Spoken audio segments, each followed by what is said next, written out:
2 दिवस गावी गेले, पण खरंच खूप छान वाटलं सगळ्यांना भेटून. नेमिंग सेरेमनीचा कार्यक्रम झाला. नंतर नेक्स्ट डेलाच मी बोईसरला जायला निघाले.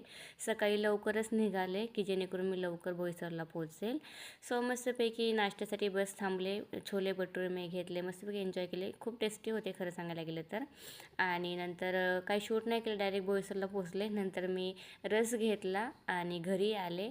मस्तपैकी फ्रेश झाले. आल्यानंतर थोडा वेळ आराम केला. चहा बिस्किट खाल्लं आणि ते यायची वाट बघत होते, कारण की माझी काही कॅपॅसिटी नव्हती की मी आता जेवण बनवेल. सो मस्तपैकी आवरलं आणि गेलो चायनीज खायला. मी घेतलेलं व्हेज चॉपर फ्राईड राईस आणि यांनी घेतलेलं chicken Singapore fried rice. So हे आमच्या दोघांना खूप आवडतं चायनीजचे पदार्थ आणि मस्तपैकी एन्जॉय केलं. आणि तुम्हाला गावचे 2-3 दिवसाचे व्लॉग कसे वाटले कॉमेंट करून सांगा. तुम्ही जर इंस्टावरती बघत असाल तर फॉलो करा आपल्या पेजला. यूट्यूबवरती बघत असाल तर सबस्क्राईब करा आणि भेटूयात नेक्स्ट व्लॉगमध्ये. बाय.